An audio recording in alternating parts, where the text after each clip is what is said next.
Vakomana vana Sheki aiwa Timburwa panguva inoi takuona kunzi aiwa vakomana vanozikanwa kuti vakanga vari very close kune mutungamiri wenyika, aiwa vachiwana mafavors, aiwa vachingoonekwa sevanhu aiwa vanongotedzerawo mutemo, vanongoda kungotiwo vanongofollowawo the mantra inonzi aiwa pamberi neZanu PF 2030 change tichitonga. Panguva inoi tiona information yakubuda manje yatokuona kunyange vari very close nemutungamiri wenyika panguva inoi kuonekwa kunzi vakomana vane zvidhura zvema madegree avo nemamasters avo kumayunivhesiti ikoko. Kusanamira mashoko atakuona kuti akubuda panapa tiona vakomana vazhinji havamborina kana chikoro chavainacho. Todwa subscribe or like watonda bell kutimira pano paCrime muZimbabwe bulanyira chiti Shaki Timburwa PhD is a fraud.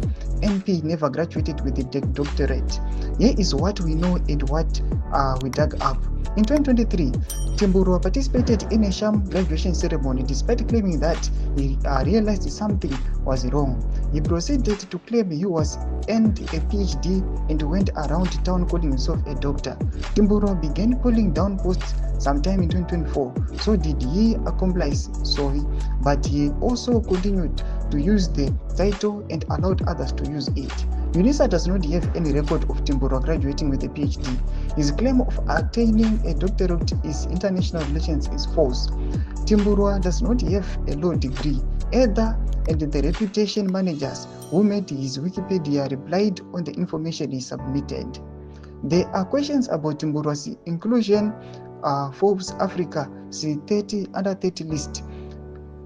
Dug Up understands a curator was paid for this. Forbes, the organization, said they are looking into this. Ndomasho panobuda panapa chinzi vakomana ava vananga na PhD avainawo vanouya panapa vachizviti madoctorates vachishandisa matitles acho, but kunyangwe nekuunisa kwacho tinoona kuti kunyangwe nana Magaya panapa tiri kuona vakomana ndo vamene kuti madoctorate avari kuya nawo maPhD kumukoto vari kumbowana kopi yekuti vovaprovideri maPhDs aiwa vari kufamba vachingoburitsa vachingoratidza vanhu vese. Tikuona kuti aiwa ndokunonzi kuskama kunyangwe nemutungamiri wenyika. Tiona kuti vakomana maMPs awa aiwa vane problem. Tudze mafungiro enyu muri kudii pamusoro pechitiko ichi? Pinda comment section medu, so subscribe or like,